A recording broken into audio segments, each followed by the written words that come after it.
ওমা মা ওমা কি রে? আজকের আমি সেই আমাদের ক্লাব মাঠে ফুটবল খেলতে গিয়েছিলাম। তা ওখানে গিয়ে দেখি না, ওখান থেকে আসার সময় আমাদের ওই যে দোকানের পাশে যে গাছটা আছে না গো, ওই শিম গাছে কিন্তু খুব সুন্দর সুন্দর শিম হয়েছে।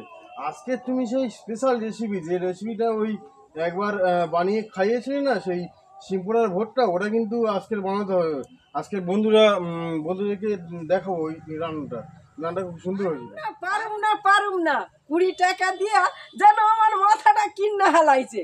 বুড়ি ধুমসি শুইয়া থাকবো আর হগল কামচা পাইবো আমাগো মাথায়। কি? আমি বুড়ি ধুমছি? আমি আমি আজকে আর ভাত খাবো না। আমার কিছু ওই হলো আর কি। আমি আগে নাটক করতাম, ডায়লগটা মনে পড়েছে তাই বললাম। সে তুমি নাটক ফাটক যা করতে করতে সে তুমি তোমার কাছে রেখে দাও, আমি আজকে খাবো না, চলে যাচ্ছি। এই শোন বাবু, এই শোন। আচ্ছা ঠিক আছে, নিয়ে আয় দেখি। তুই আজকের সিমের ভর্তা খাওয়া বলছিস, ঠিক আছে বানিয়ে দেওয়া যাবে। বানাবে তো? হ্যাঁ, আমি গ্যারান্টি দিয়ে বলতে পারি যে এত কম সময়ে এরকম ভর্তা আপনারা কেউ বানিয়ে খাননি। আপনারা এরকম ভর্তা বানিয়ে খেয়ে দেখবেন, খুব সুন্দর লাগবে। আমি আজকের এমন একটা জিনিস বানাবো যেটা খেলে আপনাদের সারাদিন আঙুল চাটতে হবে। আপনারা বেগুনের ভর্তা খেয়েছেন, আলুর ভর্তা খেয়েছেন, কিন্তু শিমের ভর্তা খেয়েছেন? শিমের ভর্তা যদি বা খেতে চান তাহলে আমার মায়ের রান্নাঘরে চলে আসুন। এই শিম দিয়ে আজকের ভর্তা বানানোর জন্যে এই জিনিস নিয়েছি। এখানে শিম নিয়েছি, এখানে 3টে আলু নিয়েছি, 2টো টমেটো নিয়ে এসেছি। এগুলো কিন্তু আমার গাছের শিম, দেখতে পাচ্ছেন খুব সুন্দর শিম। একটু দানা হয়েছে, আরও কচি শিম হলে ভালো হতো, কিন্তু কিছু করার নেই। এই দিয়ে আজকের ভর্তা বানাবো। এই আলু কোটা প্রথমে পড়াবো, টমেটো পড়াবো, আপনারা দেখতে থাকুন আমি কি করে ভর্তাটা বানাবো। এখানে শিমটা আমি সিদ্ধ করে নিয়েছি, এখানে 3টে আলু পুড়িয়ে নিয়েছি, 2টো টমেটো পুড়িয়ে নিয়েছি, একটা পেঁয়াজ পুড়িয়ে নিয়েছি, গোটা রসুন পুড়িয়ে নিয়েছি, নিয়ে কড়াটা আলাদা করে ছাড়িয়ে নিয়েছি। এখানে 2টো কাঁচা লঙ্কা পুড়িয়ে নিয়েছি, এখানে ধনে পাতা আছে, মাঠ আমরুল আছে। এই মাঠ আমরুলটা দিয়ে, এগুলো দিয়ে আমি শিম, মাঠ আমরুল, ধনে পাতা এগুলো আমি শিলনোড়ায় পেস্ট করে আনবো। আর টমেটো আর আলুটা আমি ঘষা মেশিনে ঘষে নেবো, নিয়ে তারপরে ভর্তাটা বানাবো। আমরুলটা বাগানে যেখানে সেখানে হয়।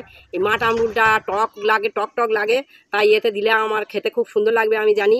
এবং এটা খেলে অনেকের সর্দিও কমে যায়, বুকে কফ জমে সেটাও কমে যায়। এই জন্য আমি এর সঙ্গে এইটা পেস্ট করে এইটা বানাবো। পোড়া আলু 3টে আমি ঘষা মেশিনে ঘষে নেব। এবার পোড়া টমেটোটা ঘষে নেব। এবার এতে একটা কাঁচা পেঁয়াজ পুড়িয়েছিলাম, সেটাও ঘষে দিয়ে দিচ্ছি। দেখুন আমি এইগুলো সিদ্ধ করা শিমের সঙ্গে যেগুলো ছিল সেইগুলো শিলনোড়ায় বেটে নিয়ে এসেছি। আর এইগুলো যে আমি পুড়িয়ে নিয়েছিলাম সেইগুলো এই ঘষা মেশিনে পেস্ট করে নিয়েছি। এবার আমি ভর্তাটা বানাতে থাকবো, আপনারা দেখুন কেমন করে বানাই। কাছে চলে এসেছি, আমার উনুন ধরে গেছে। এবার ভর্তাটা আমি বানাবো। কড়াটা চাপিয়ে দিলাম, অল্প পরিমাণে সর্ষে তেল দিচ্ছি, কয়েকটা ছাড়ানো রসুন কোয়া, একটা শুকনো লঙ্কা, একটুখানি কুচে রাখা পেঁয়াজ, একটুখানি কালো জিরে, স্বাদ মতো লবণ, একটুখানি জল, অল্প হলুদ গুঁড়ো, একটুখানি চিনি, একটু নেড়ে চেড়ে নেবো।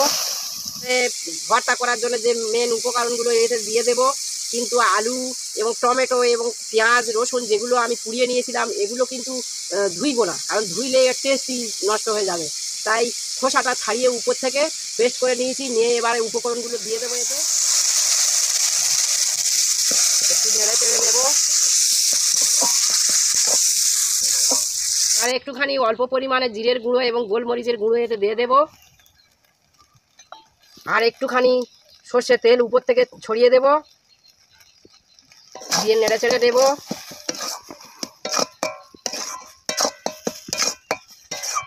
আমার ভর্তা হয়ে গেছে, এবার নামিয়ে নিচ্ছি, তারপর খেয়ে দেখা যাবে কেমন লেগেছে।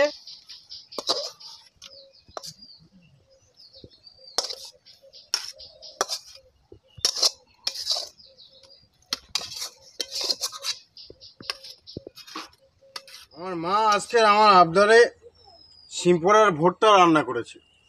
সবাই আলুর ভর্তা, তারপরে টমেটোর ভর্তা, তারপরে হচ্ছে কি বেগুন ভর্তা খেয়েছে, কিন্তু শিম পোড়ার ভর্তা এখনো পর্যন্ত কেউ খায়নি।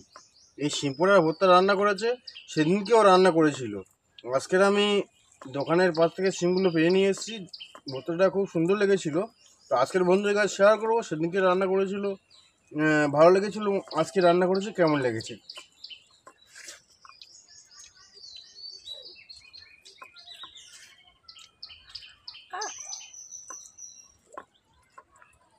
আমার ভালো লেগেছে তো, ফেভারিট, ফাটাফাটি লেগেছে। হ্যাঁ সত্যি কোনো কিছু মানে বলার নেই, সত্যি কোনো কিছু বলার নেই, এত সুন্দর লেগেছে সিমের ভর্তাটা।